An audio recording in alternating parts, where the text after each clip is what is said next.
मटण घेऊन पोलीस ठाण्यात आला व्यक्ती 20 शिट्ट्या झाल्या तरीही मटण शिजेना। हा प्रकार समोर आल्यानंतर पोलिसांचा परिसरातील नागरिकांनाही आश्चर्याचा धक्का बसला। आंध्र प्रदेशातील अनंतपूर जिल्ह्यातील ताडीपत्री येथील सोडा हाजी यांनी स्थानिक बाजारातून मटण खरेदी केले होते।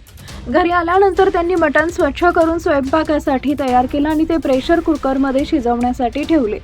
मटण लवकर शिजेल आणि त्याची स्वादिष्ट करी बनवता येईल अशी त्यांना अपेक्षा होती। मात्र कुकरची पहिली शिट्टी झाली तरी मटण शिजलं नाही। त्यानंतर दुसरी तिसरी अशा शिट्ट्या होत राहिल्या। त्यांनी कुकर उघडून मटण तपासले पण ते अजूनही कडकच होतं। मटण शिजवण्यासाठी त्यांनी पुन्हा कुकर गॅसवर ठेवला। 1-2 नव्हे तर तब्बल 20 शिट्ट्या झाल्या तरीही मटण काही केल्या मऊ झालं नाही। एवढा वेळ गॅसवर कुकर ठेवल्यानं अखेर गॅसही संपला, मटण शिजले नाहीच। गॅस संपला, वेळ आणि पैसेही वाया गेले। त्यामुळे हाजी यांचा संताप झाला। आपल्याला दुकानदारांना निकृष्ट दर्जाचं मटण दिले असावे आणि आपली फसवणूक केली असावी असा संशय त्यांना आला। यानंतर त्यांनी अर्धवट शिजलेलं मटण एका डब्यात भरले आणि थेट पोलीस ठाणे गाठले। पोलीस ठाण्यात पोहोचल्यानंतर त्यांनी पोलिसांसमोर डब्बा ठेवत संपूर्ण प्रकार सांगितला।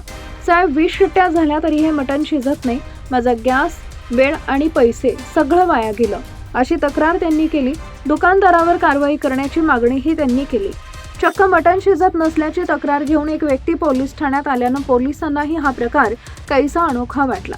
पोलिसांनी हाजी यांचं म्हणणं ऐकून घेत त्यांना परिस्थिती समजावून सांगितली। मात्र या विचित्र प्रकाराची चर्चा ताडीपत्री परिसरात सुरू झाली असून सोशल मीडियावरही या घटनेची जोरदार चर्चा होतीये।